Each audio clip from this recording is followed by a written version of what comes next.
Яғни, ол кісі қарап отыратын болсақ, білім алу жолында өте аз ұйықтаған, тамақты да аз жеген, былайша айтқанда күнде ораза деген сөз.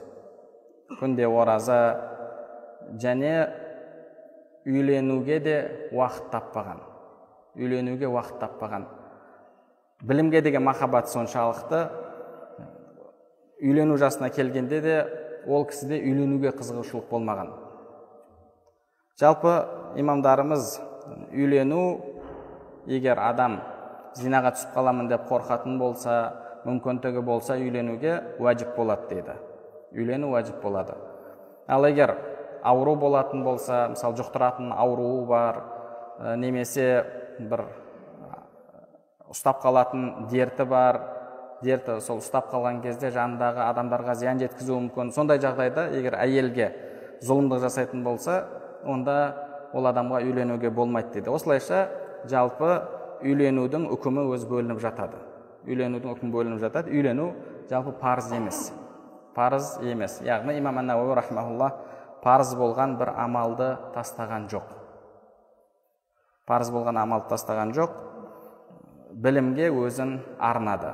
Ондай көптеген ғалымдарымыз болған. Шейх Абдул-Фатах Абу-Ғуда рахмауллахтың жақсы кітабы бар.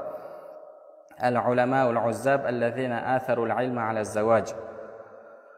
Білімді үйленуден артық қойған бойдағы өткен ғалымдар деген ол кісінің кітабы бар. Сол кітабында үйленбей өткен көптеген ғалымдарды келтіреді. Яғни ол кісі үйленсем уақытымды жоғалтып аламын, бала-шағаға көп уақыт кетеді, әйелге уақыт кетеді, оның ақысы бар, бала-шағаның ақысы бар, ертең ауырып қалса, сен жауаптысың, барлығына уақыт бөлу керек. Ал бұл кісі уақытына сараң еді. Әрбір уақытын білімге жұмсағысы келетін. Сол себепті үйленуден білім алуды артық қойды.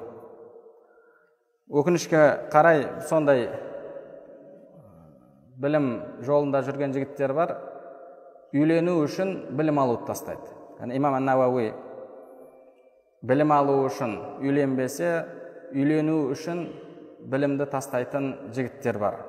Үйленгім кеп жатыр, үйленгім кеп жатыр. Сабыр ет. Үйленбегеннен ешкім өлген емес.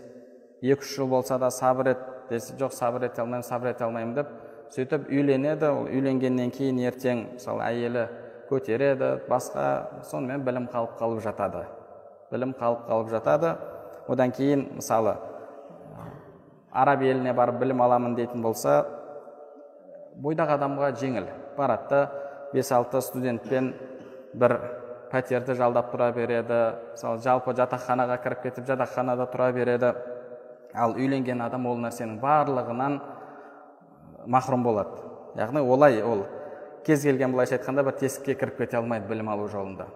Ол барған жерінде пәтерін жалдау керек. Пәтер жалдау үшін тағы ақша керек. Ақша болу үшін университеттегі стипендияң жақсы болу керек, немесе саған біреу ақша жіберіп тұру керек. Яғни көптеген адамға қиыншылықтар туындатады.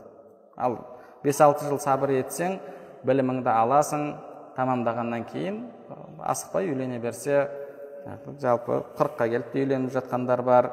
Сол үшін де білім жолында жүрген адамның білімін тастап үйленемін деуі бұл әлбетте дұрыс емес.